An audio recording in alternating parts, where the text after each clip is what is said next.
che ci tengo a dirlo, partono dalla comunità accademica. Paola Caridi, che ha inaugurato il nostro anno accademico e che conosce il nostro ospite con la quale stavo parlando per messaggio poco fa, mi diceva da Amman quanto è importante che fra le persone che parlano liberamente in Occidente e tra le persone che parlano liberamente in Occidente e chi viene dalla Palestina ci sia un incontro in questo momento di solitudine e in questo momento in cui la parola libera non è consentita, ce lo dicevamo pochi minuti fa, nel cosiddetto mondo libero, cioè nel mondo che nel modo più colonialista e paternalista possibile identifica se stesso con la patria della libertà e in cui è invece impossibile usare la parola genocidio senza essere aspramente criticati e in cui la categoria di antisemitismo stessa viene usata come una clava per ridurre al silenzio chi critica il genocidio, lo sterminio, il massacro compiuto dallo Stato di Israele, perché come dire, c'è il governo di Israele ma c'è anche un intero Stato impegnato, ahimè, in questo momento e in questo modo. La ragione per cui devo andare via la dico perché ha un senso forse, perché prima di questo impegno avevo preso l'impegno di presentare a Firenze un film che racconta un caso terribile di antisemitismo del XV secolo a Trento, l'invenzione del colpevole, proprio nella settimana santa di molti secoli fa. Un bambino muore e una comunità ebraica viene ritenuta responsabile e sterminata completamente. La città di Trento e l'ebraismo si lanceranno una comune scomunica che per secoli faranno sì che a Trento non vivranno più ebrei. Ora è particolarmente importante in questo momento tenere insieme queste cose, parlare di antisemitismo e parlarne per quello che è ed è stato, cioè come una persecuzione del diverso da cui nessuno è immune. Perché il razzismo profondo, il colonialismo, l'occidentalismo, orientalismo, dipende dal punto di vista, con cui diciamo, abbiamo agito per secoli, oggi è impersonato anche dallo Stato-nazione di Israele. E dunque queste non sono cose che si possono tenere divise, ma sono cose che vanno tenute insieme. E credo che sia l'unico modo per fare la cosa così piccola e così forse inerme e deludente rispetto a quello che vorremmo fare. Non possiamo fermare il massacro, però possiamo almeno parlare. E se non parliamo non saremo perdonati. Io questo lo credo fermamente. E sono contento di poter almeno leggere questo testo partendo, perché il tema del patrimonio culturale, oltre a essere il mio tema di ricerca principale in questi anni, è un tema a cui dedicheremo la laurea honoris causa di quest'anno. Il 6 ottobre consegneremo la laurea honoris causa su Adamiri in quest'aula magna. E abbiamo scelto il 6 ottobre perché è bene far capire che non tutto comincia il 7 ottobre. C'è una storia precedente e il modo più semplice, più mite per ricordarlo è fare qualcosa non il 7 come tutti faranno, ma il 6, perché esiste una lunga storia precedente di colonialismo e di oppressione. Suad Amiri ha dedicato una parte della sua vita così importante a dare una visibilità, una possibilità di censire, di riconoscere il patrimonio culturale del popolo palestinese, proprio quel patrimonio la cui distruzione, la cui appropriazione è un passo fondamentale nel percorso che non per caso in molti chiamano documentatamente genocidio, cioè per la volontà non solo di espellere una popolazione dalla striscia di Gaza, non solo di uccidere, e sarebbe già moltissimo naturalmente, ma anche di cancellare l'identità di un popolo o, non so se dire peggio forse, appropriarsene nascondendone il vero segno culturale e scrivendo una storia che non esiste. Paola Caridi ha raccontato questo per quanto riguarda gli alberi, il paesaggio, il territorio, e questo è vero anche per quell'altra parte fondamentale di paesaggio e di territorio che la nostra Costituzione chiama il paesaggio e il patrimonio storico e artistico della nazione palestinese. E mi piace usare l'espressione che la Costituzione della Repubblica Italiana usa per l'Italia, per la Palestina, il paesaggio e il patrimonio storico e artistico della nazione palestinese. Grazie e scusate ancora se dovrò lasciarvi fra pochi minuti.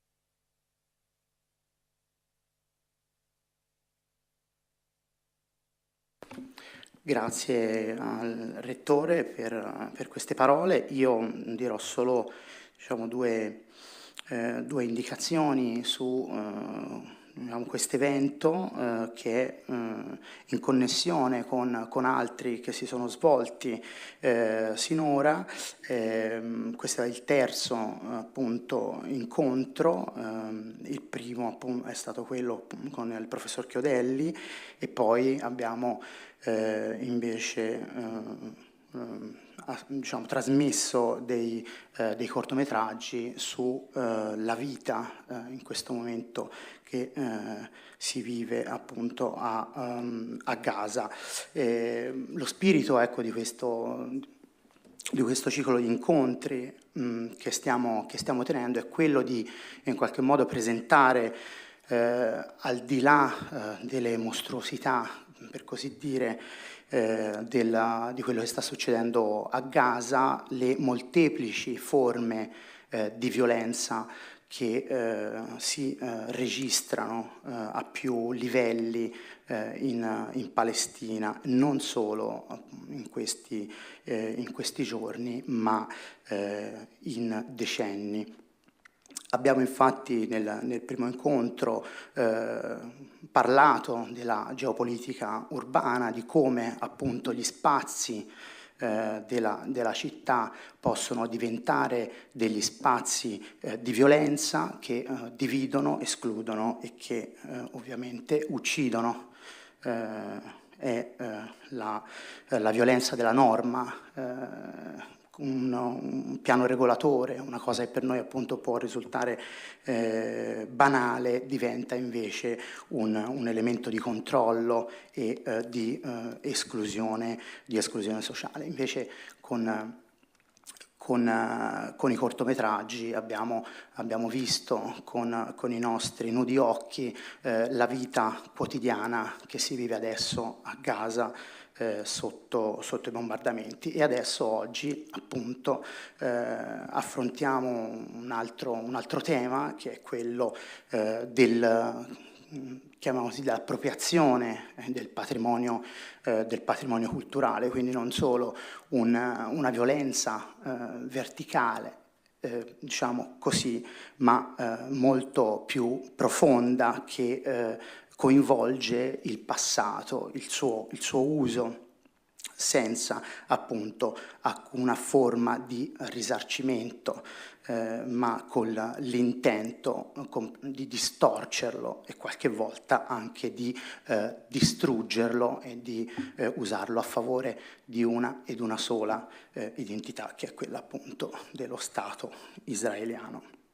Qui con noi abbiamo appunto Mahmoud Hawari, che in questo momento è professore all'Università di Bethlehem, è stato direttore generale del Palestine Museum di Birzeit e curatore della collezione islamica del British Museum, e appunto ci parlerà proprio dell'uso politico del passato a scopo appunto violento e per non permettere, ecco, a una popolazione di fare del proprio passato uno strumento anche per procedere verso il futuro. Grazie.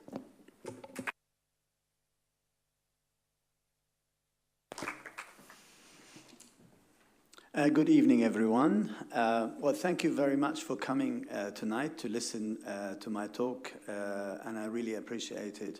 And thank you very much, Professor Thomas, for your introduction and for your kind words. Really, thank you so much. I must say that I have been here for a week, and I started talking at University of Venice, and now here in Siena. I must say that I have met incredible and strong feeling of solidarity from Italian faculty and students. And I really, this is very warm-hearting because it's, especially at this time of genocide of Palestinians in Gaza, we are in a great need of solidarity and support from the world, and particularly the public opinion and the people like yourself. Unfortunately, the governments have failed the Palestinians, and they are complicit in one way or another with Israel and with the ongoing genocide in terms of political, diplomatic, and even armed support to Israel. So to come here to Siena and listen to these words and see you here and willing to understand and willing to learn, that is very, very appreciated, and thank you so much for inviting me. Although I'm not going to talk politics, but I'll be talking about archaeology and the connection of the discipline of archaeology with politics, with settler colonialism, and what a place that to have all these topics intertwined in a place like Palestine, where we have this colonial legacy for the last few hundred years. In top of that, we have settler colonial Zionism coming to conquer our country, and now this war against our people, not only physical war in terms of genocide. The war has been happening for more than 75 years, but it's also about the denial of Palestinians of their own history, their own cultural heritage as the indigenous people of Palestine. We've been living there since the dawn of history, and we are denied, as the indigenous people of Palestine, denied of that history, and for that reason, Zionism have to invent reasons and justifications to establish a supremacist white state in the middle of the Middle East. But without further ado, I will start my talk, and we take it from there. I promise you to be as much succinct as possible and short, and maybe to open later the discussion. If you have any questions to ask, I will be very happy to answer your questions. I will make some introductory words in the beginning, and then I will show some examples, an illustration of what I mean by what I'm going to say. So I will make an introductory words by saying the ongoing Israel's genocidal war on the Gaza Strip have caused massive death, devastation, and humanitarian catastrophe for the 2.3 million Palestinians on a scale unprecedented in modern history. The vast majority of the Gaza Strip built environment, including civilian infrastructure, residential buildings, hospitals, schools, universities, mosques, churches, and farmland have been completely decimated. Over 200 archaeological sites and buildings of cultural and historical significance have been reduced to rubble. This is the most recent episode of Israel's series of settler colonialism and ethnic cleansing, combined with systematic destructions of Palestinian cultural heritage. In my talk tonight, I'm actually going to address the issue of how archaeology and the Bible were weaponized, first by evangelical Christian colonists in the 19th century, and later by Israeli settler colonialism or Zionist settler colonialism in the 20th century to invent an entity that is called Ancient Israel in order to justify supremacist Jewish state in Palestine. I will also talk about how the indigenous Palestinian population were ignored, denied, and their rights to their own history and land and the continuous process of erasure of identity, appropriation, and the destructions of Palestinian cultural heritage. These are the main 2 points which I will address tonight. But first, I would like to, in fact, go back to the beginning of archaeological exploration in Palestine, that it started not by Zionists, but in fact by evangelical archaeologists, so Christian evangelical archaeologists who have a certain religious doctrine which I'm going to explain in the next few minutes. So in the early 19th century, Western colonial powers became more strategically interested in the Middle East and the Levant, including Palestine, especially following the French invasion led by Napoleon Bonaparte. You know, Napoleon Bonaparte invaded Egypt and the Levant at the end of the 18th century, in fact, specifically 1799, and he led an invasion, an excursion, I would say, for 2 years, but he actually, in fact, he did not achieve what he wanted, and he returned.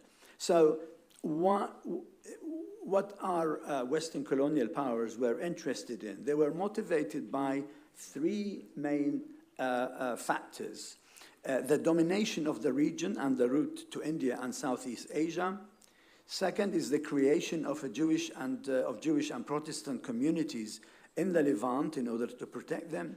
And thirdly, the exploration of antiquities of ancient civilization. You remember that Europeans became interested in the civilizations of ancient Egypt and Mesopotamia, and so they wanted to come and start exploring these countries. At the same time, evangelical Protestant Christians became interested in Palestine as a place for the historical roots of Christianity and Western civilization. They believed that 4 millennia ago, God promised the land of Palestine to the Jews, who will rule it until Jesus returns to Jerusalem. In other words, they actually believed in the second coming of the Messiah. They thought that Jesus will come back, and for that reason, the Jews need to gather and assemble in the Holy Land, and so that the Messiah will come. That is why they were very interested for the Jews to go and actually live in Palestine and build their own state. And they believe that until today. Evangelical Christians, they believe that until today. That is why how to explain so many Christian Zionists, evangelical Zionists, who, especially now in America, who support Israel and support the building of settlements and, in fact, the annexation of Palestinian land. They believe also that the state of Israel is a result of a biblical prophecy. So, you know, how can you discuss these issues with these evangelical Zionists? Now, during much of the 19th century, evangelical Christian settlers from Europe, North America, arrived in Palestine and established colonies. We're talking about the early 19th century. For example, German settlers from the Society of Templars established themselves in Haifa, in Jaffa, and in Jerusalem and in other places in Palestine. They established agricultural communities and colonies, and not only Germans, but also Americans, other Europeans. We're talking even about Swedes. Swedish people, suddenly they were Protestants, and they became also evangelical, and they wanted to go and live there and wait for the coming of the Messiah. Now, they were engaged, these evangelical Christians and colonists, they were engaged in two major activities. One is missionary work to convert local Christians and Jews to their theological doctrine. They gave up on the Muslims. They just wanted to convert only Christians and Jews.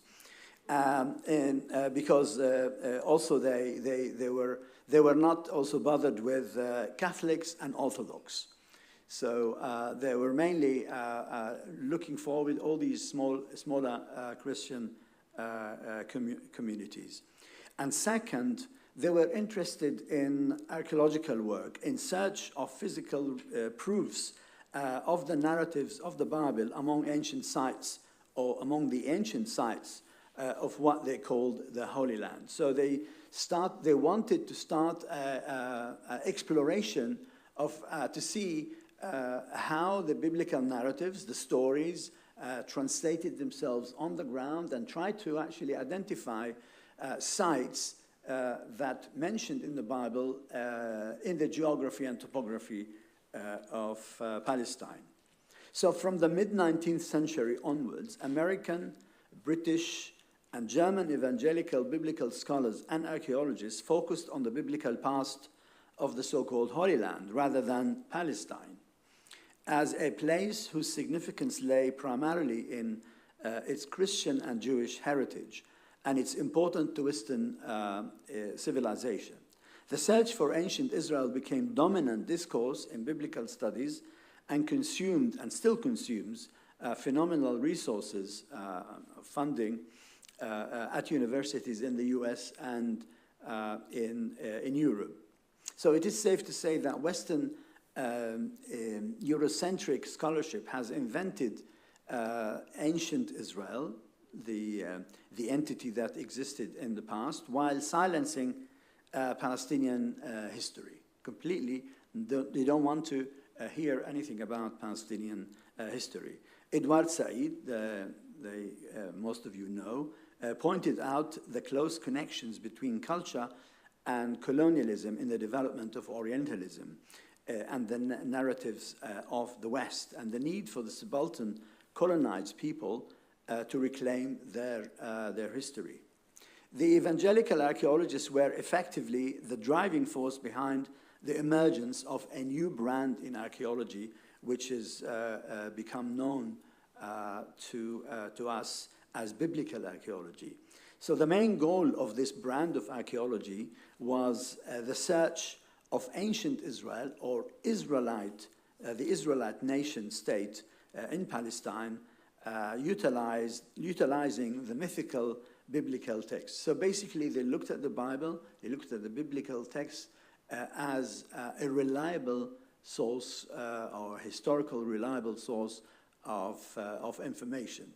And there are quite a lot of literature, which I will refer to later on, that many scholars now, they don't see the biblical narratives as a historical source. They see them as mythical stories, epic stories, that maybe give us a more a background to the ancient times. But if we go back to these narratives, they are completely confused in terms of history.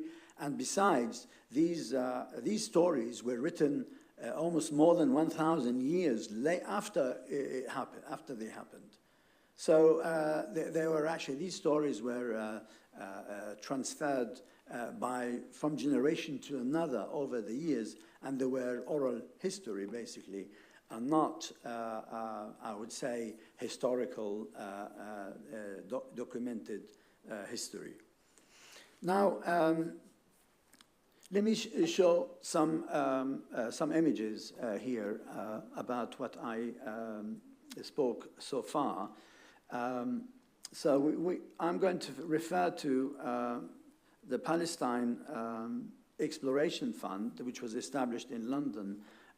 It was mainly interested in verifying the narratives of the Bible and finding the places that are mentioned in both the Old Testament and in the New Testament. So we have the two maps that you see here on the screen, one of Palestine during the time of the Old Testament, and the second one during the time of the New Testament. So basically, this is a British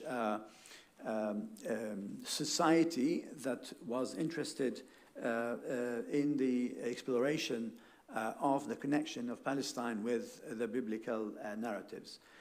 So they, in 1872, the PEF, or the Palestine Exploration Fund, sent a team of engineers to survey Palestine. The picture here on the right is the team of the surveyors who surveyed Western Palestine, which is a historic Palestine because they considered Jordan as Eastern Palestine. And the stacks of books here, in fact, these are the reports of their field work. And so what they did, they recorded around 9,000 place names from Palestine with the towns and villages and locations, and tried to actually do some philological research to see how these names, these are Arabic names, of course, because Palestinians speak Arabic, the Palestinians, and to see how close these names to biblical names. So it was completely, and these people are not Arabists, by the way. They're not, they didn't study Arabic, basically, only maybe did crash courses before they went out to Palestine. And they had translators with them, working with them, talking to local Palestinians and trying to get the name places.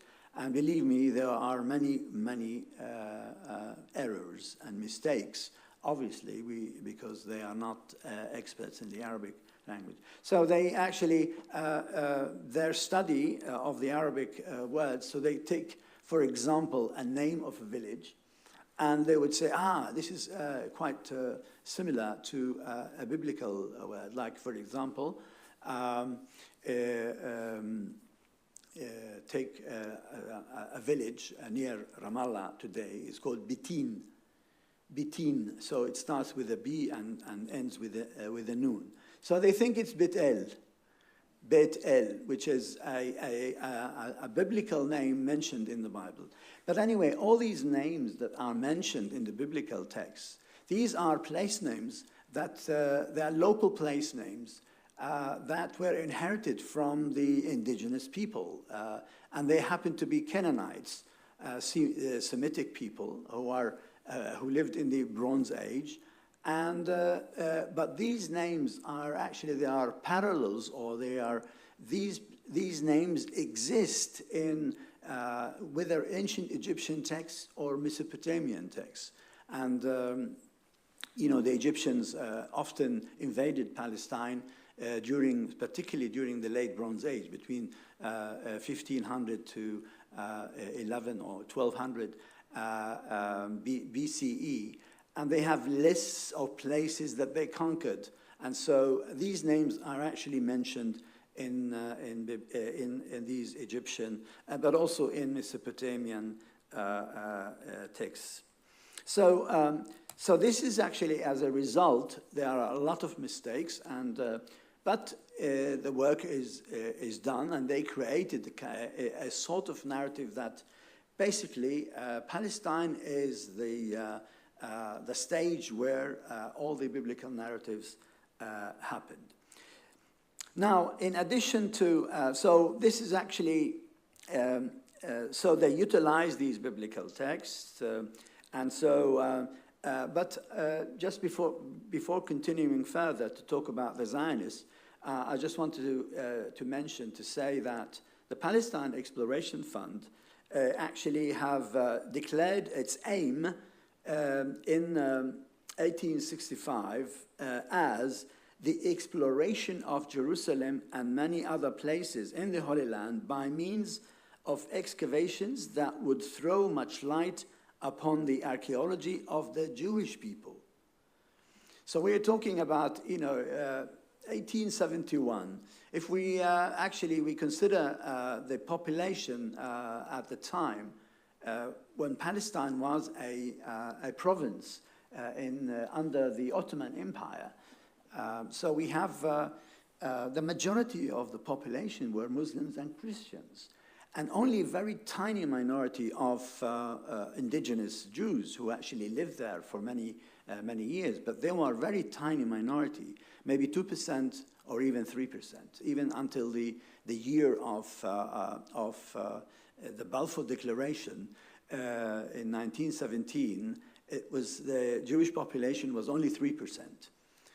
So we have here a society that is supported by the British imperialism, and the Queen is the patron of this society, coming to Palestine and wanting to explore the archaeology of the Jewish people, but not the inhabitants or the people who actually live there, but they want specifically about the Jewish people. Now, during the same time, when these evangelical colonists and Christians are coming and settling in Palestine since the early 20th century, white European colonists who happened to be Zionist Jews started to advocate the idea of a Jewish homeland in Palestine. So the first Zionist settlers came to Palestine part of this movement of white colonialists from Europe, particularly those who had money basically to travel and come and live, and with the support of the Baron Rothschild, who was a capitalist from France, who actually took upon himself to support many of these Zionist communities in Palestine. So they started arriving in Palestine in the 1880s. So we have quite a long time when all these white colonialists already settled in Palestine, and then followed by the Zionists, and began to establish colonies in various places in Palestine, especially in the north and along the coast, with the aim to build a Jewish homeland in Palestine. The founder of the Zionist movement at the time, Theodor Herzl, probably many of you have heard, claimed that the Jewish state in Palestine would be, quote, a portion of the rampart of Europe against Asia, an outpost of civilization against barbarism. Quite a statement. And here we're talking about 1898 or something, that in his book. This is until today. He published that book already in, I think, 1901. And so the Judenstaat, by the way, it's called. And he wasn't shy to say that we are actually, basically, we are whites coming from Europe, and we are actually building a nation state in the middle of the Middle East and Palestine, to be as a wall of Western civilization against barbarism.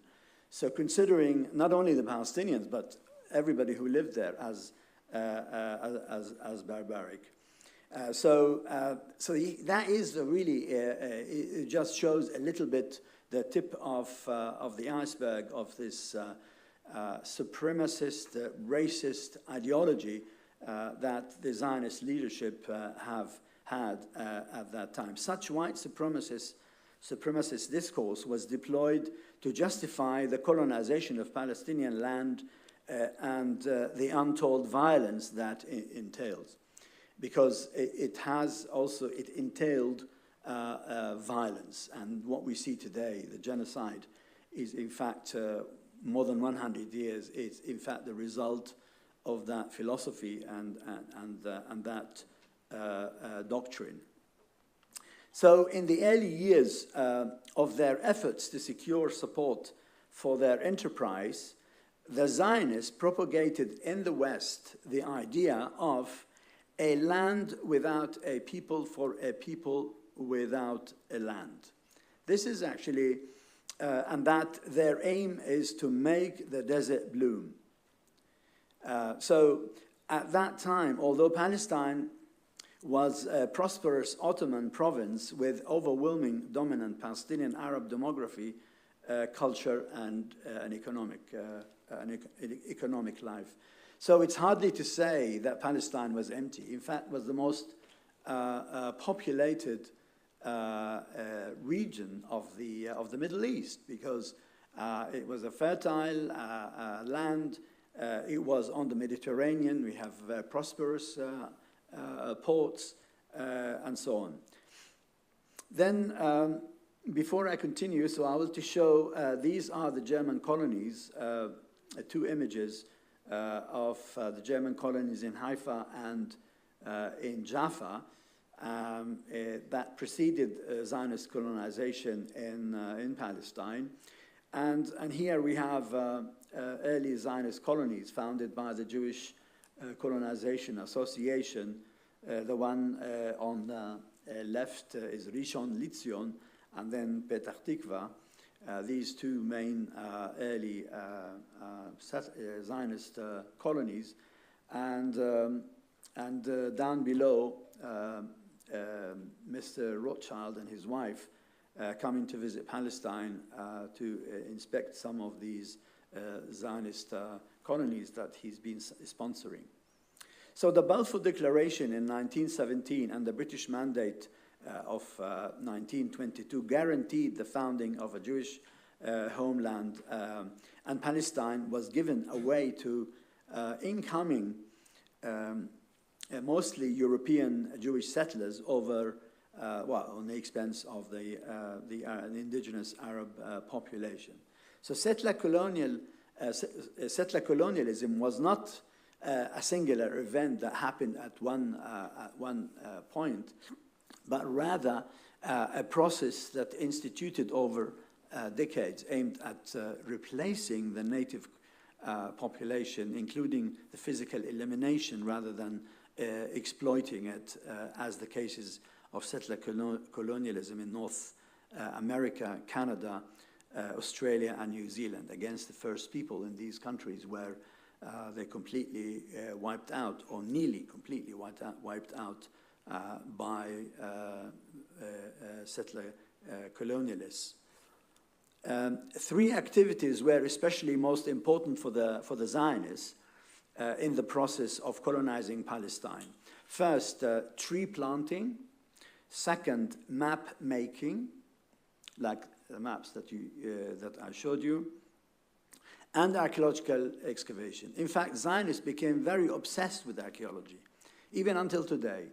You know, if you open an Israeli newspaper and you always see, even in the headlines, all these discoveries about this particular story related to the Bible or this and that. So archaeology become an obsession of first the Zionist movement, but also the State of Israel.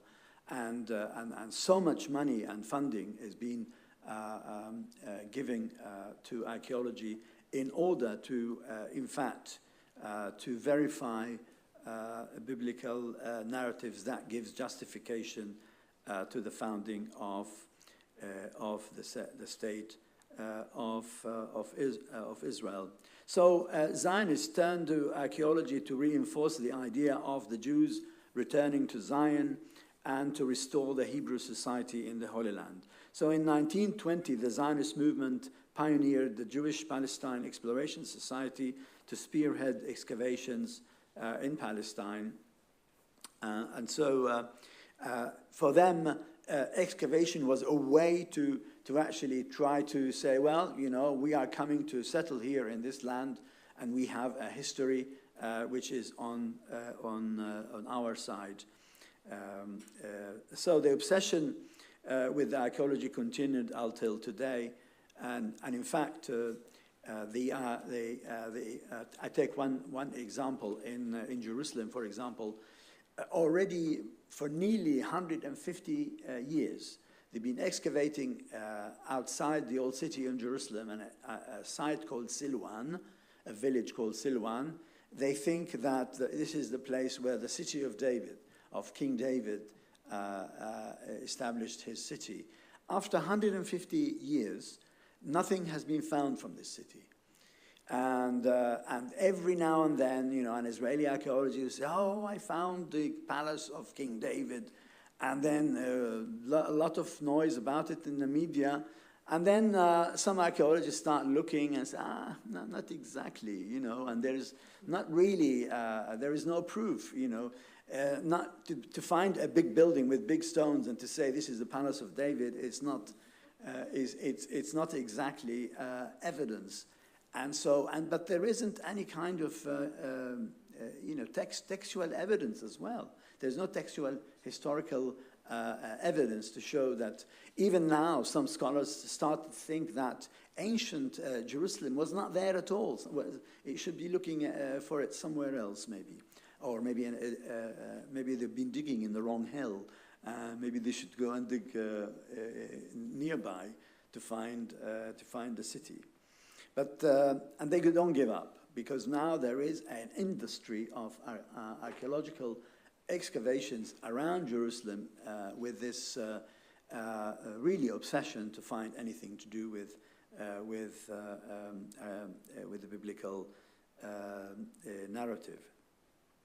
So let me just go a little bit further, look at these maps. I told you that the Zionists obsessed with making maps. So this first map here in Hebrew on the left, showing the various Jewish colonies in Palestine and in Hebrew. Anybody reads Hebrew here? Nobody reads Hebrew. Okay, I can read Hebrew. It says here the map of Jewish colonies in Palestine. In Hebrew, Palestine is Palestine. So even they don't even, this is actually, this map was done, I don't know, in the 1911. And so they call the names by themselves. They see themselves as colonists, and they see that country is Palestine. Afterwards, they realize maybe they should change it, you know, and they should call it completely differently. Today, you won't find the name Palestine in Israel. And you say Palestine, everybody will be looking at you. Go to a supermarket and say Palestine, let alone say Free Palestine, yeah. So that is the first map on the left. In the middle, also showing in red the Zionist colonies concentrated mainly in the lower Galilee, northern part of the country, and along the coast where Jaffa is and where Tel Aviv was established. And the map is on the right, is destroyed Palestinian villages between 1948 and 49. So, in fact, those red or orange dots were Palestinian locations where the towns and villages were completely depopulated and destroyed, and their population became basically it's ethnic cleansing of Palestinians from their towns and villages to become refugees either in surrounding countries like Lebanon, Syria, and Jordan, Egypt, or in the West Bank and in Gaza. So, like, for example, the people in Gaza, most of them, 80% of the population of Gaza today, they come from the area between Gaza and Jaffa and Jerusalem. And so that is part of this settler colonialism. That's a gradual dispossession of the Palestinian people from their land. And I'm sure you've seen these series of maps of showing how the Palestinians were gradually dispossessed of their land from 1946 through 1947, the partition plan, 67, and 2000. And so basically what we have today is this: the West Bank after the Oslo Accords in 1993 between the PLO and Israel, according to the Accords, or to this agreement, the Palestinians, in 5 years, they will have a state. So there was a transitional phase in which the Palestinian Authority, which is the basis for the Palestinian government, will be established in Area A, which is the green color in the map, and later on the authority of the Palestinian government will be expanded on the whole of the West Bank, and including East Jerusalem and Gaza Strip. But somehow this process not only completely froze, but in fact Israel continued their colonization process and took more land. And so we have a closer to the reality map is the one on the left here, sorry, on the right, showing this axis map showing the Palestinian territories or the Palestinian population centers completely fragmented, in which Israel controlled these communities by checkpoints between between these different areas. So, for example, if you want to go from Ramallah to Nablus, you have to go through a series of checkpoints to Nablus. And if you want to go from Nablus to Jenin in the north, you would have to go also with a series of... So nowadays, there are between 900 and 1,000 checkpoints manned by the Israeli soldiers. And you can imagine how the humiliation that Palestinians go through when they try to cross between one area to another. And let alone going to Jerusalem. East Jerusalem become completely no-go area for Palestinians who live in the West Bank. Of course, a no-go area for people in Gaza. People in Gaza and people in the West Bank, they didn't see each other for the last 17 years or even more. They can only see each other in Amman or in Cairo or in Europe. And before I continue, I want to talk a little bit about what is biblical archaeology and how it serves the state of Israel. So after founding of the state of Israel in 1948, the discourse of biblical studies in constructing the past with this regard to the indigenous histories and cultures was continued and reinforced in the new state. Biblical archaeology started then, but also continues to be until today, to serve a tool to find connection between the ancient Israel or this mythical entity that existed only in the minds of these biblical scholars and archaeologists, and the connection between the ancient Israel and the modern state of Israel. And so they promote this entity that existed, a nation state, like in the model of the 19th century European nation state, existed in the Iron Age. We're talking about 3,000 years ago. Nation state did not exist then. And particularly in Palestine, we have city-states, and there were no place for a nation-state of Israelites or ancient Israel at the time. But this is the discourse that has been created, and it becomes so powerful in academia that so in most universities in North America and in Europe, you have biblical studies, and there is no courses whatsoever on Palestinian ancient history. So you will have in the departments of history or archaeology, you would see all these departments talking about the history or the archaeology of a certain country. So, for example, I don't know here, this university or an Italian university, you study about the archaeology of Cyprus or the archaeology of Greece or archaeology of even Tunisia, But you don't find anything on Palestine. There are no courses on the history of Palestine or the archaeology of Palestine. It's only, it's about the biblical archaeology, the archaeology of Israel or ancient Israel. So, Israeli biblical archaeologists also are mainly interested in the occupation layers of layers that are dating to biblical periods. So when Israeli archaeologists come to dig a site, they bring their bulldozers with them. And this is a common practice. I'm not really exaggerating. So basically, they just come to a site and just remove all the top soils. And just to let you know that many of the archaeological sites are actually, they're a continuation of layers in the same sites. So you have, this is where all Palestinian villages existed. So Palestinian villages that were destroyed in 1948 with the establishment of Israel, and I showed you on that map, they were built in the same place. Why should they go somewhere else? So these settlements or villages were built on top of hills. And this is what normally Bronze Age or Iron Age villages and towns were built. So Palestinian villages, even later on in the, I would say, Roman times or Byzantine times, early Islamic and so on, they continued to exist in the same place.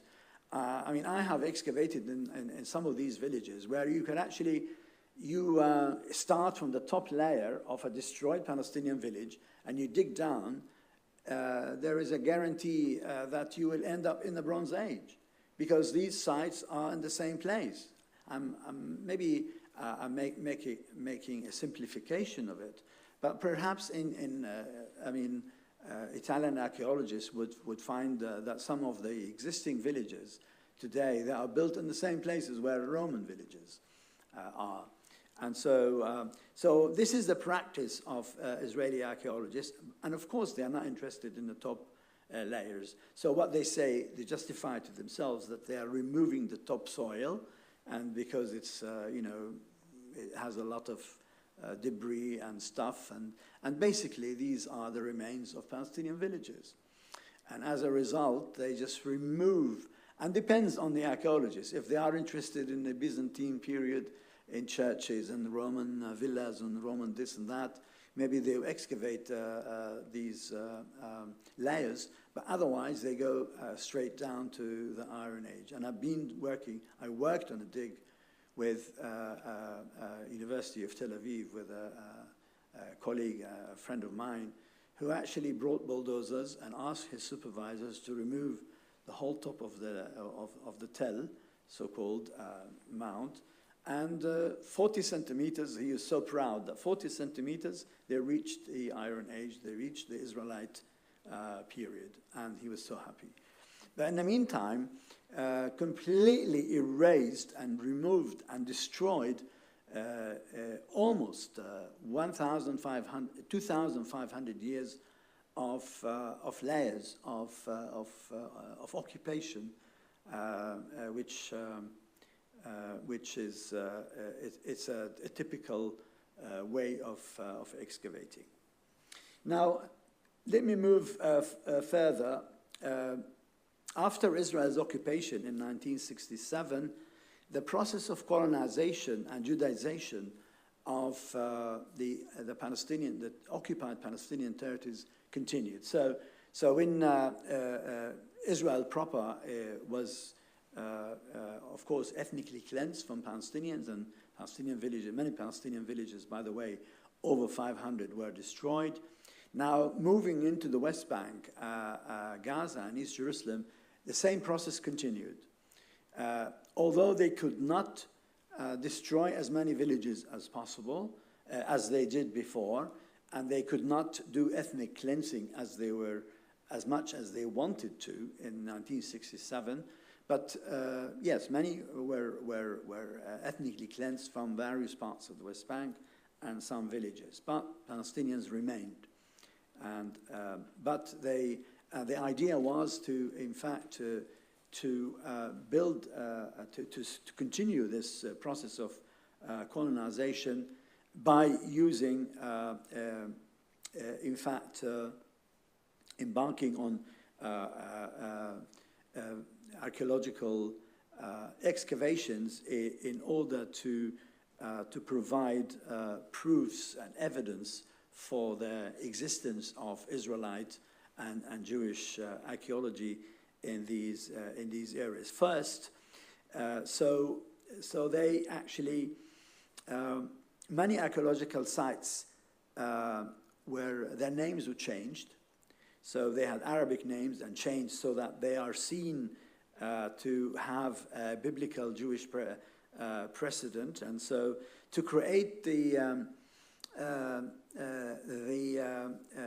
misconception that, in fact, Israel has historical claims in these territories. So they carried out extensive excavations in Jerusalem, around Jerusalem, in the West Bank, and that is in contradiction with international law. You know, there are these international conventions, particularly the Hague Convention, 1954, which prohibits an occupying power from carrying out archaeological excavations. And so the only one who excavate in these territories are the Israelis.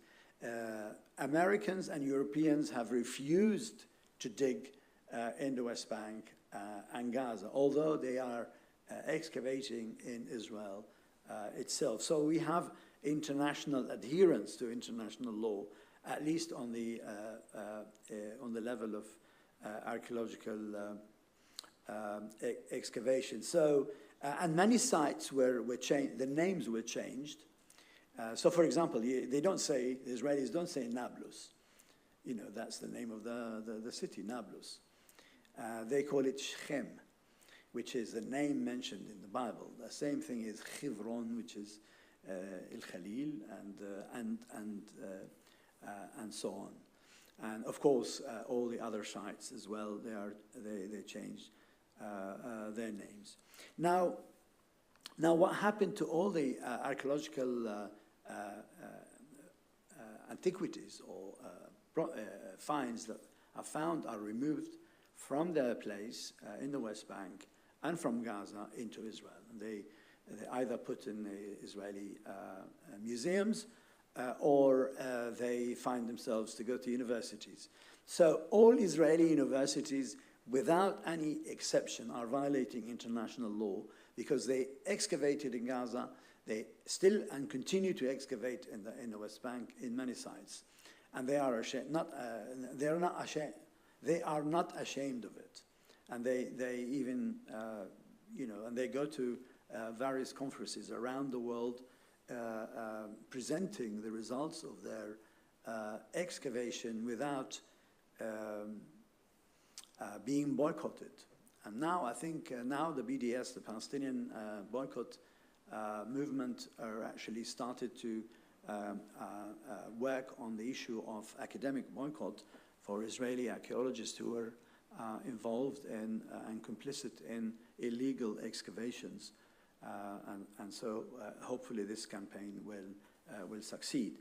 Now, so we have a transfer, I would say illegal transfer of antiquities from these occupied territories, which are forbidden according to international law, into Israel. And now we see them in museums. We see all these antiquities from all over the West Bank, and including Gaza in Israeli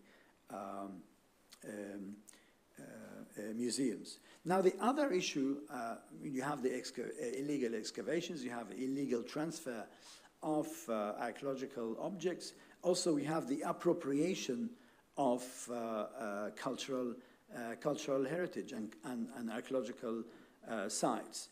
So we have many sites have been appropriated, basically, and I will bring some of these examples, and I will show very quickly. How much time do I have?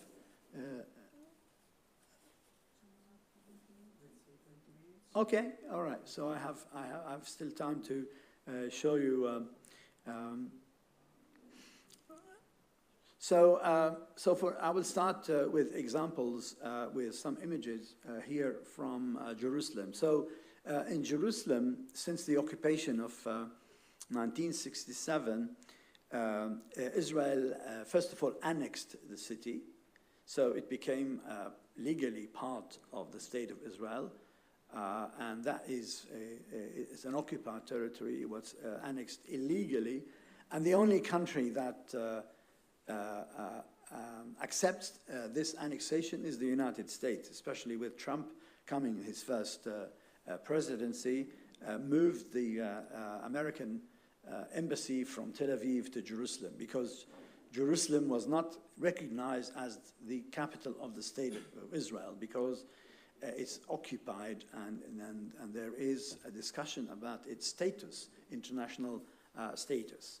So Israel annexed it against the will of the international community and introduced policies to Judaize the city, to make it more Jewish, through colonization, configuration of urban planning, land use, discriminatory laws, and ethnic cleansing. Basically, over the years, Israel managed to ethnically cleanse many Palestinians from Jerusalem, from the old city, from various parts of Jerusalem, to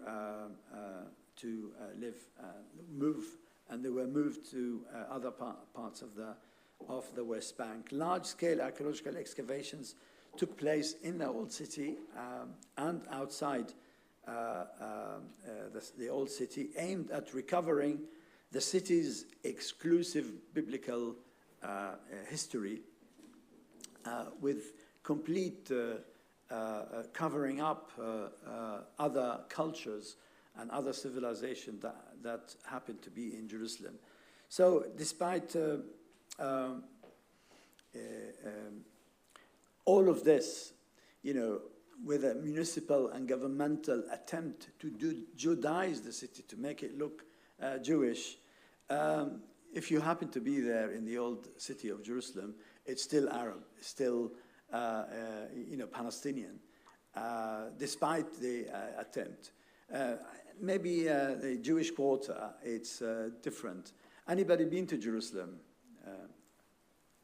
Okay, well, not many, but so you know what I'm talking about. You go down to, you go in the old city, you listen mostly to Arabic, you smell the spices, you smell the food, and despite all the attempts, for more than 50 years, nearly 6 decades of Israeli occupation, the old city of Jerusalem is still Arab, still Palestinian.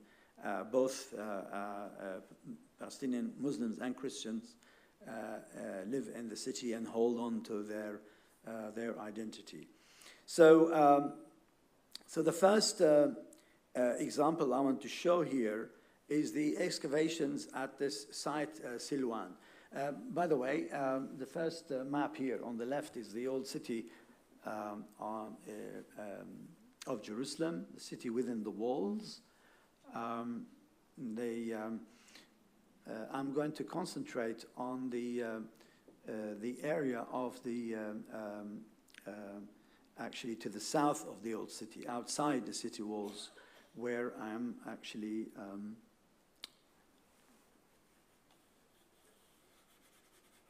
I don't have.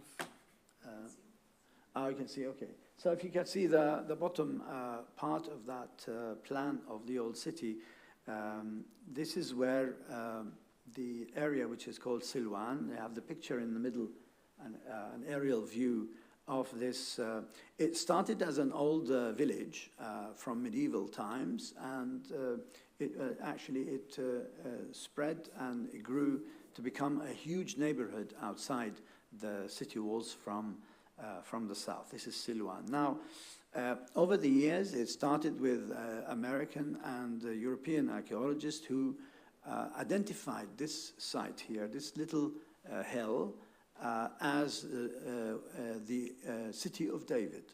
This is where the ancient city of Jerusalem, according to them, it started, and they have started archaeological exploration, and they found water systems and fortifications and so on.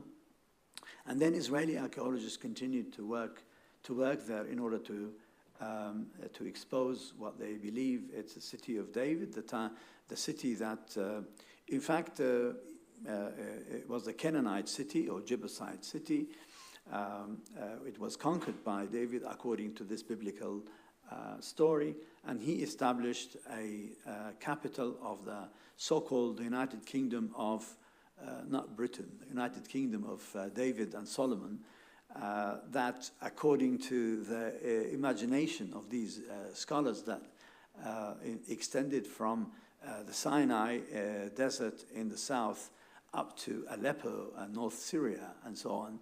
And in fact, there is no any evidence in any of the Middle Eastern ancient texts that any mention of it. I mean, let alone mention of David or Solomon. And many scholars, biblical scholars who became aware of this problem is that King David and Solomon don't exist in history. There's no evidence for them.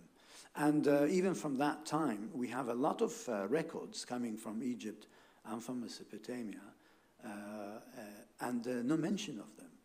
So this is, in fact, an issue that some of scholars are actually dealing with.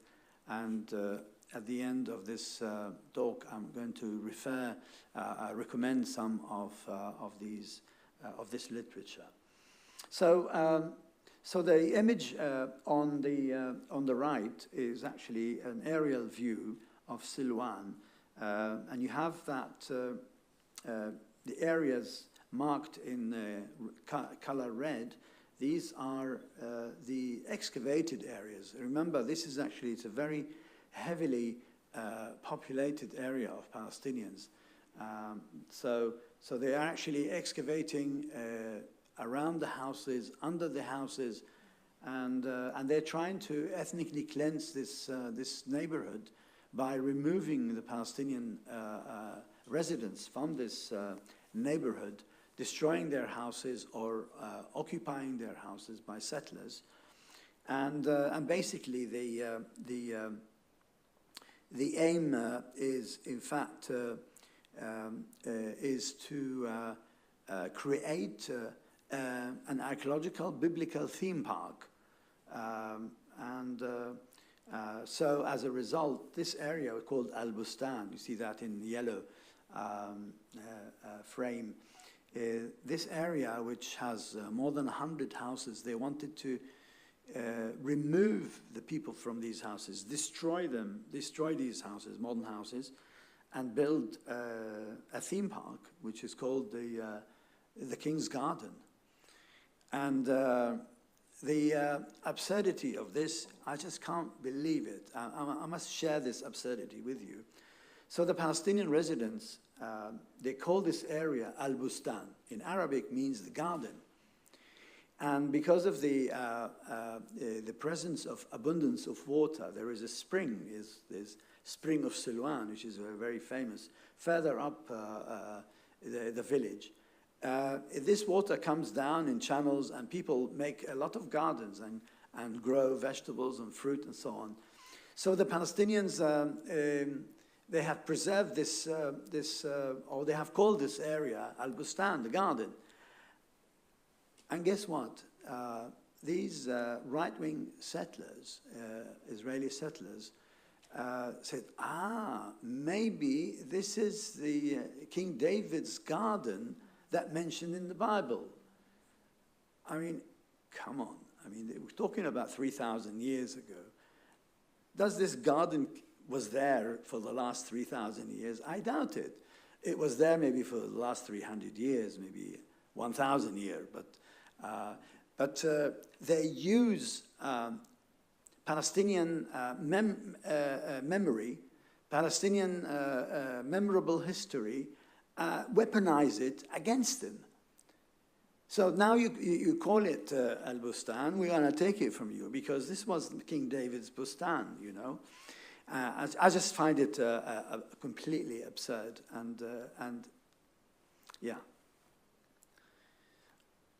Right, I mean, this is again, this is more of images of the same area of Silwan. Now I actually, I gave Eduardo this image to put on the leaflet for this talk. The image on the left, in fact, the archaeological site of the so-called City of David, the opposite of Silwan, and you can talk maybe for hours about this image. You know, here we have the living, the Palestinians living in their own village, over, I would say, at least for 2 centuries. For 2 millennia. And that's where they have their cultural heritage, and they've been history, and they lived there for generations. And here now, on the other side of the valley, this site has been excavated and sort of revived as the original Israelite site. Who said it's Israelite, and who said there were people who lived there Israelites? It's only in the imagination of these archaeologists.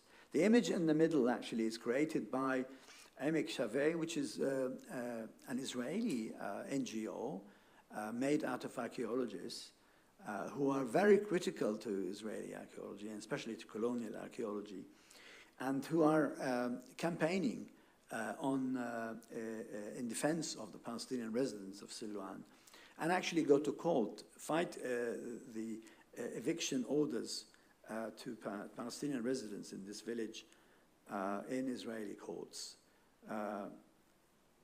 Not with much success, I'm afraid, but it's important that some young Israeli archaeologists who are actually fighting this colonization attempt. And the image on the, the number 14, which is the dark green, this is the area of El Bustan, which I was referring to.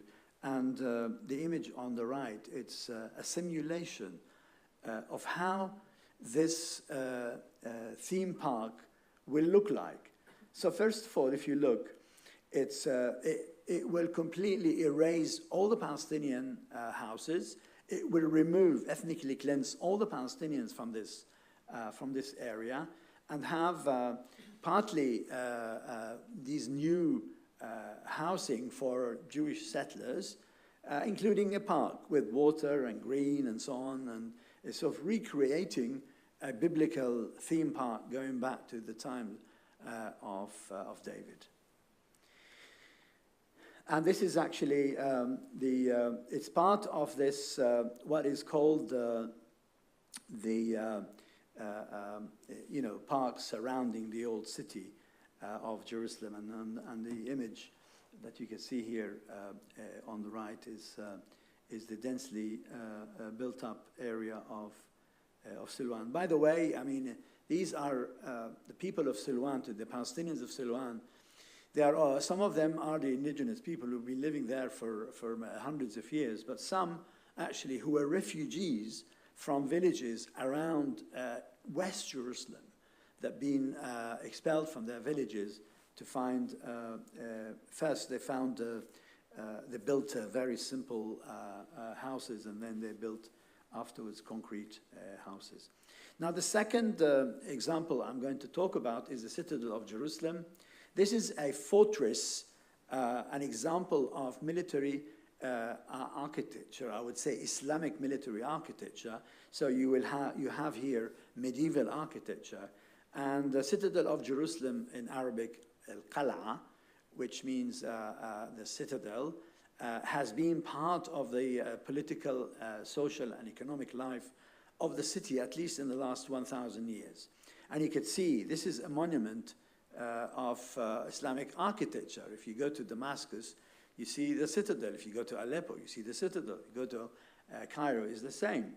And you can see the minaret there. And although the minaret is belonging to a mosque, they insist it's a tower, and that belongs to David, King David.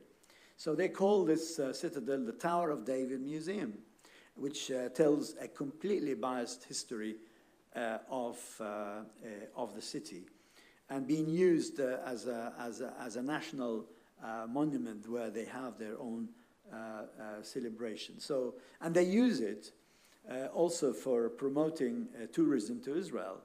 And you can see this, actually, this monument is being used to promote tourism to Israel. Other image, by the way, or other building they are using also for promoting tourism to Israel is the Dome of the Rock, which is a more obscene way of promoting tourism to Israel. And then I move on to a site called Qumran, Qumran Caves, a monastery of the Dead Sea Scrolls, which is actually dated to the Roman period. This is famous for the Dead Sea Scrolls. It's actually belonged to a sect that they believe, or some scholars believe, it is actually the first Christian sect. So it is actually located by the Dead Sea. You can see in the picture in the horizon there, that blue color is the Dead Sea. And so this site, in fact, it's actually, it is on the tentative list of UNESCO, tentative World Heritage List of UNESCO. And even if you read the inscription, it says the State of Palestine. So this site is one of the sites that enlisted to represent Palestine. But Israel have established all these Jewish heritage sites or parks all over the occupied territories, the West Bank and Jerusalem. And basically, this is part of appropriating these sites by turning them into tourist attraction or tourist site to attract international and local tourism. That is their website, and it says that Israel Nature and Parks Authority. It's officially appropriated by the Israeli Nature and Parks Authority, and often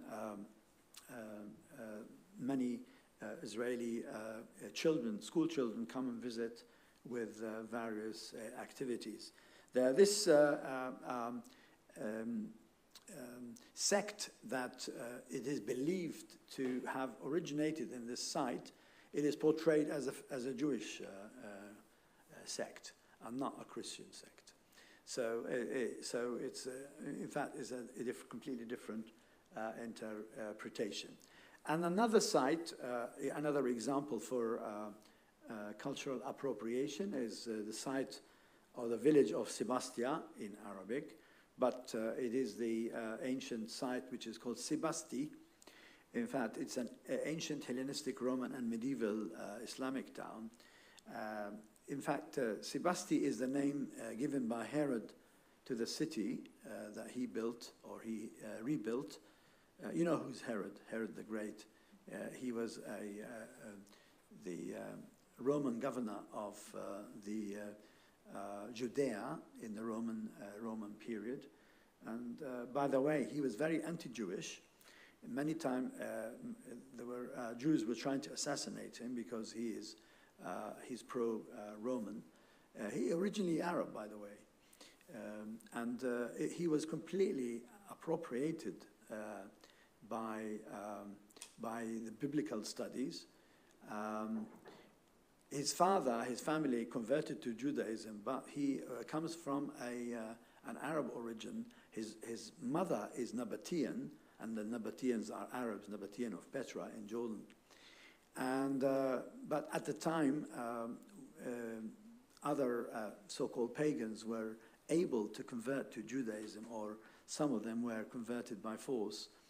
Anyway, so he established this city and established the temple of Augustus, Caesar, in Sebastia, and he called it Sebasti, named after Augustus, because Augustus also has a name, Sebastos, yeah? Nobody's agreeing with me here. You are Romans.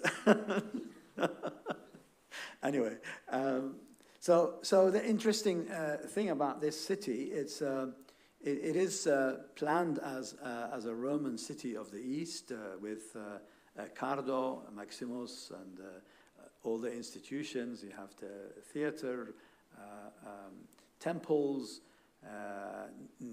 necropolis, and you name it, all the elements of a Hellenistic Roman city.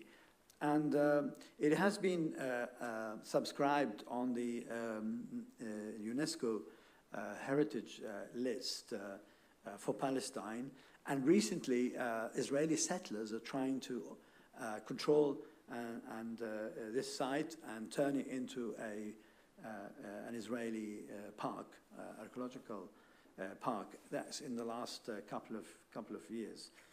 Although there is actually the town itself, Sebastia, is actually on the side of the site on the east.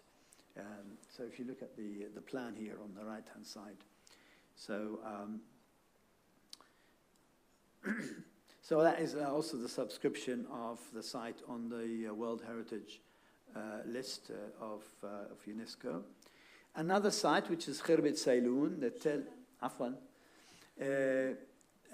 the Israelis call it Tel Shiloh, and this is actually an archaeological site. In fact, it is that some Israeli archaeologists and evangelical archaeologists think this is the place where the place of the Ten Commandments were placed here by Joshua. I don't know, but it's nowhere it is mentioned, this piece of information. But in fact, it is the site of the first Israeli modern settlement that happened here. You can see the picture there. So the settlers pretended to be archaeologists, and they came to excavate on top of this tell, and they put caravans, and in fact, this is where it became the first Israeli colony in the West Bank. And so, surprise, surprise, but not surprising, the archaeologist who are actually digging there is an American evangelical archaeologist who have been digging there for the last 10, 15 years with a lot of money coming from the US, from the various evangelical Christians. And so there are a lot of, basically a lot of evangelical Christian tourists coming to, not only to Israel, but also to the West Bank. And they are supporting the idea of annexing the West Bank to Israel, and hence the support of Donald Trump, Israel's desire to annex the West Bank.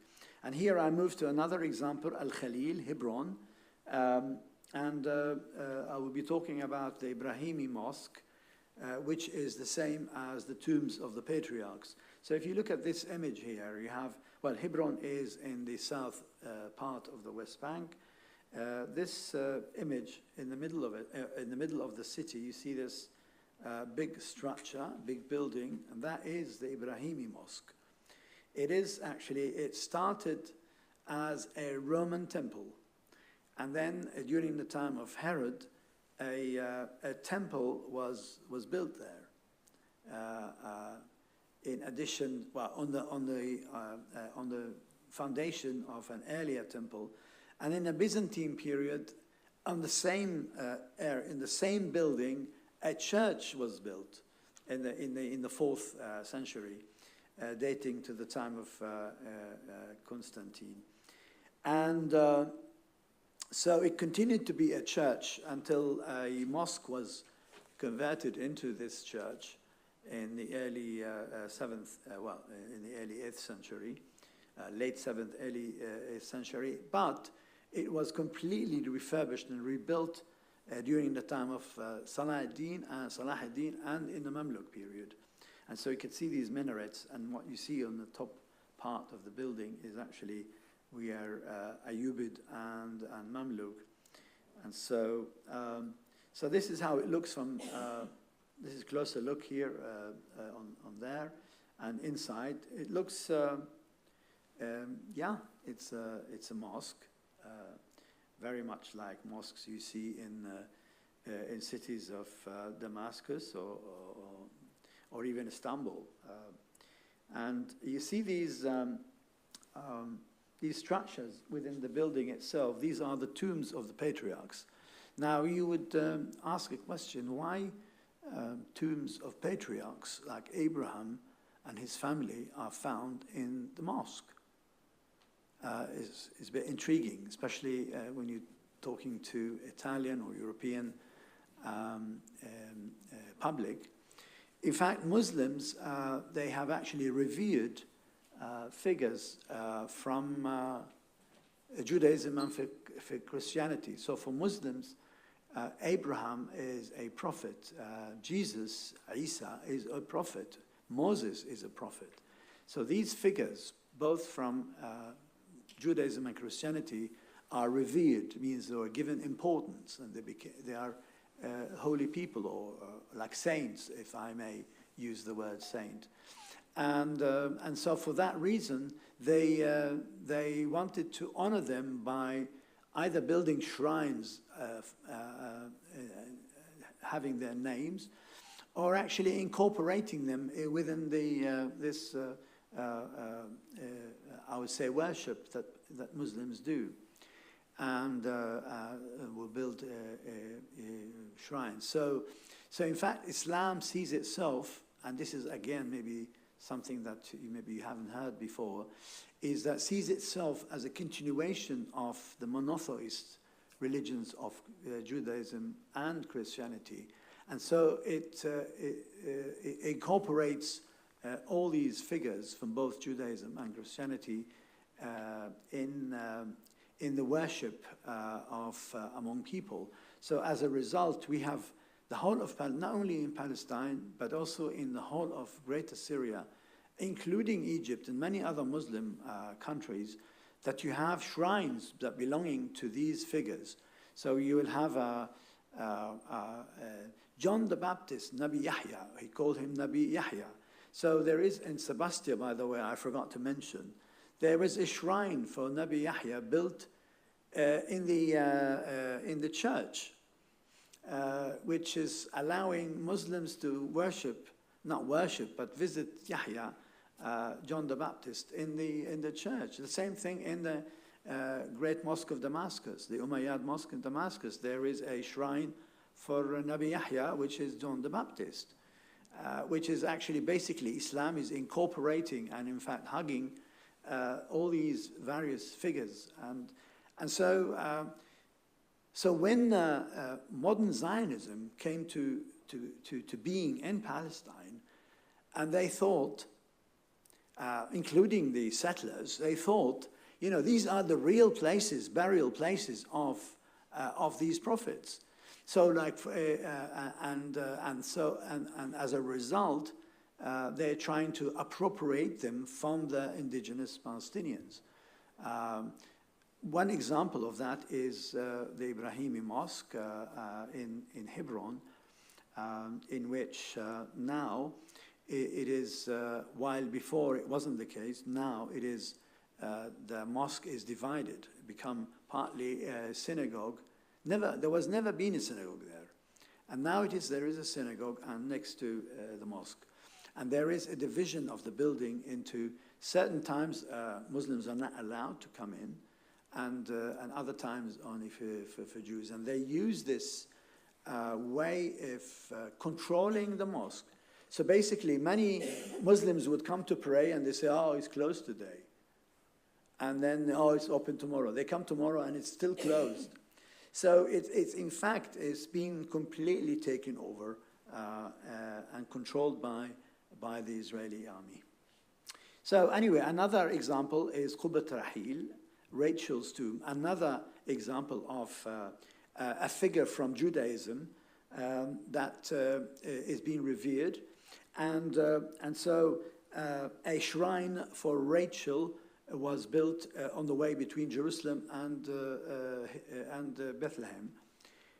You see the image here on the left. It's actually being built by an Ottoman, the Ottoman governor of Jerusalem of the 17th century, let's say 1650. And you can see the building looks like a mosque, a shrine, a Muslim shrine. But because it's Rachel, and by the way, this is a shrine that was visited only by women, Jewish, Christian, and Muslim women,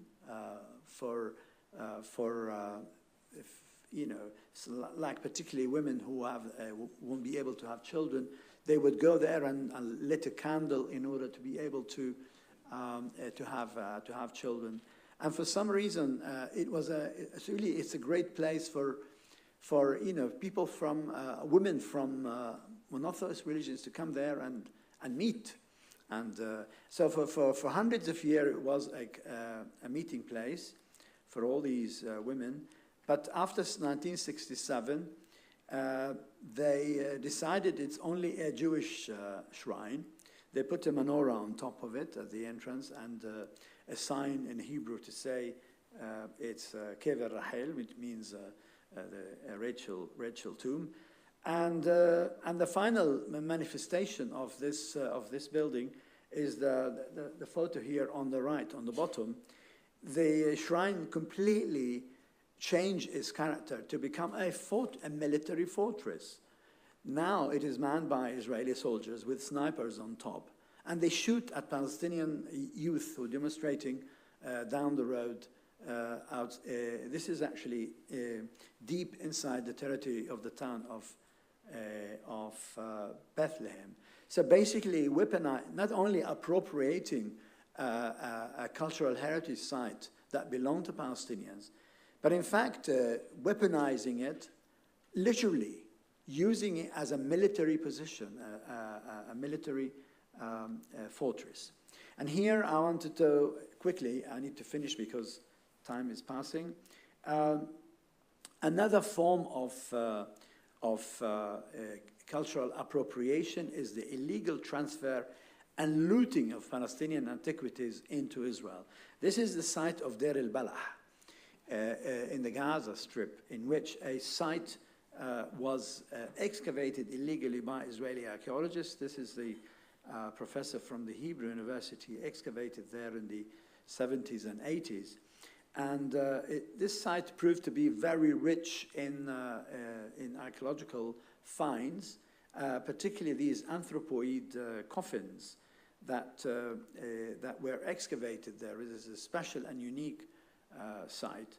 And thousands of archaeological finds were taken from there and taken to the Hebrew University and various Israeli museums. This is actually a photo of these anthropoid coffins from Deir el-Balah at the Israel Museum. These are dating 13th century BCE. And these are part and parcel of Palestinian cultural heritage that were appropriated, were stolen, basically. And stolen by whom? Stolen by the arch thief of the Israeli antiquities. Guess who? Moshe Dayan, who actually looted this site, and now they are in the Israeli museum. And finally, I will end up with very quick images of the destruction of built environment in Gaza, including the destruction of archaeological and historical sites.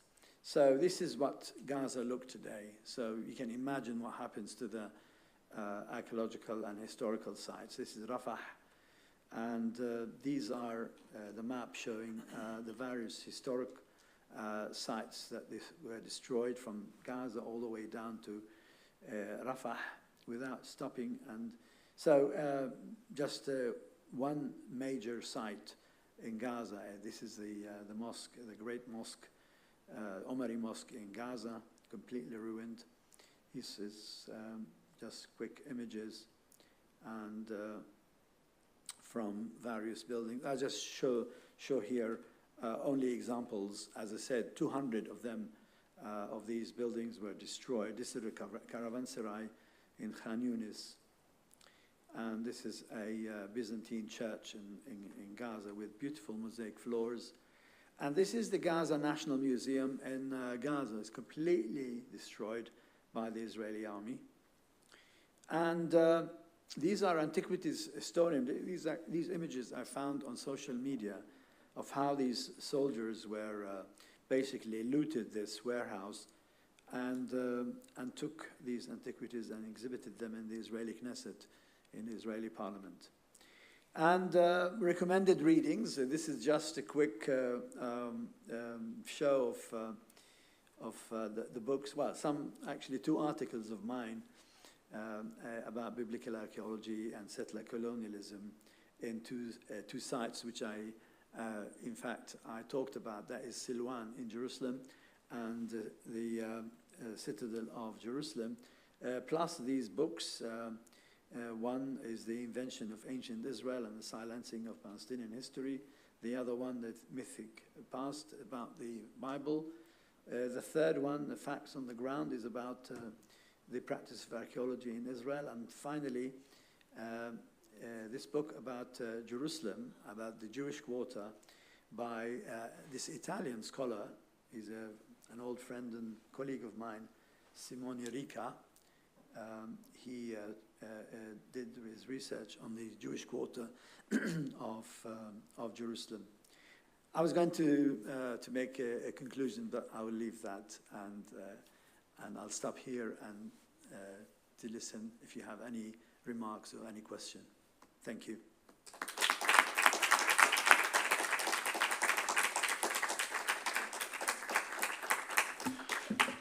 Thank you. Thank you, Professor Hawari. I think you illustrate very clearly how various could be the strategy to manipulate and erase the past for political purposes, starting from map making to the physical disruption of the heritage that belongs to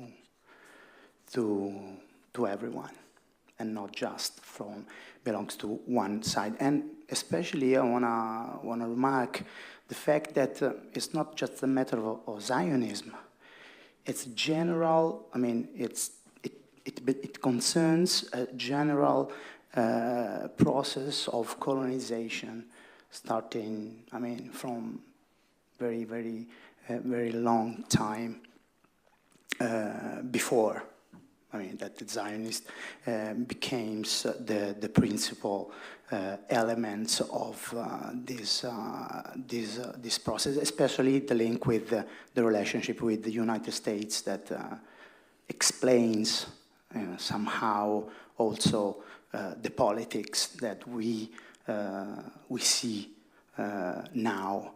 And even I mean, the building of something, let's say, good, as an archaeological park, could be a tool to perpetrate the genocide. So thank you.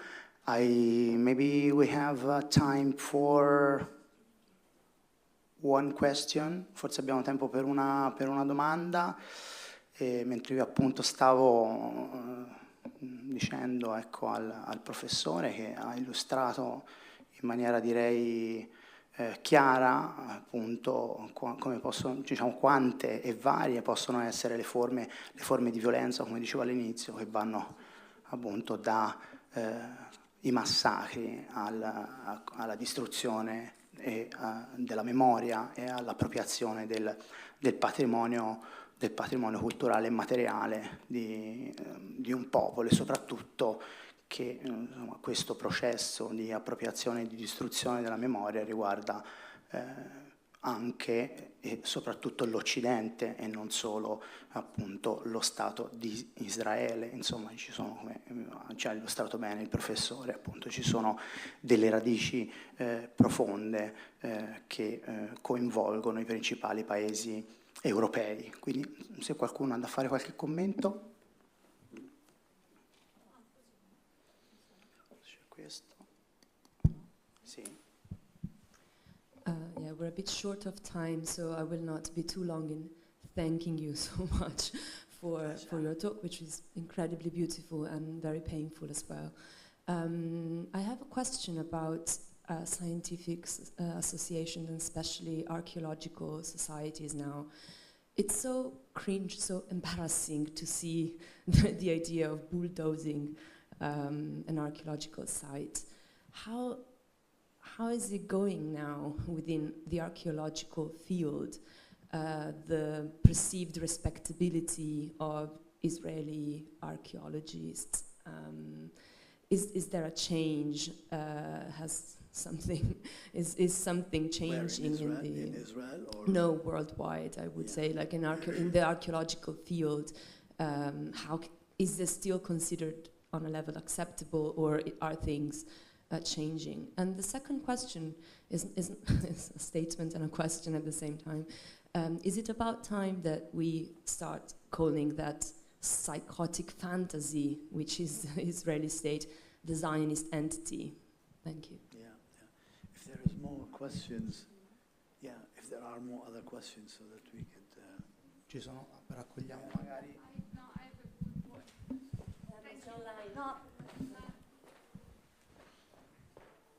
Okay, thank you. It was very interesting and very painful. And I ask you, when Palestine will be free, because I'm sure that will be free, how you think you regain all the archaeological site for Palestinian? Because this, I think, it will be very important. Thank you. Is there more questions? More question? Avete altre domande? Okay, well, I'll answer maybe to two questions, and then if you have more questions to ask or you want to make a remark or anything. First, about the first question, how Israeli archaeologists or Israeli archaeology see themselves today. It's a very complex, I would say, issue, because Israeli archaeologists, like any other scientists or scholars, they think they are the best in the world, and they go to conferences. I have been to a number of conferences, particularly in the US, and so where, in fact, biblical archaeology is very strong. And so they go there, and because they still have a lot of encouragement, a lot of evangelical archaeologists who continue to work around the issue of biblical archaeology. And they get a lot of, because they get a lot of funding from American universities and institutions. Many students of archaeology from various departments in America, they go to Israel to participate in Israeli excavations.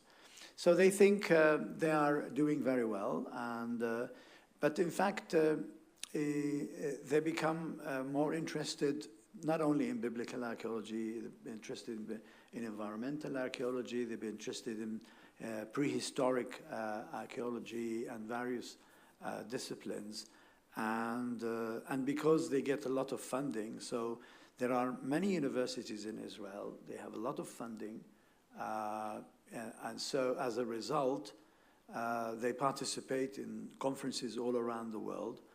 And in fact, compared with Palestinian archaeologists, we are, first of all, we are only few. Our universities, although we have made a revival of archaeology now, there are 5 universities in the West Bank that have archaeology departments, and we do some research. We excavate and we do surveys and so on, and so but we no comparison with Israeli archaeology. So they are very well funded, very well developed, and supported. Unfortunately, most of universities, well, there are some universities still in Europe that teach biblical archaeology and not Palestinian archaeology. What is the second question? You Not calling it a Zionist entity and no more Israel. Yeah, well, well, this is a process, I think. And then I will go straight to the question that you asked about when Palestine will be liberated, how archaeology will look like. And in fact, Palestine is a delayed, decolonized state or country. We should have been given the right to build our own nation state and to be free from the British mandate. But in fact, the British promised our land, our country, to the Zionists, and we are in a delayed decolonization.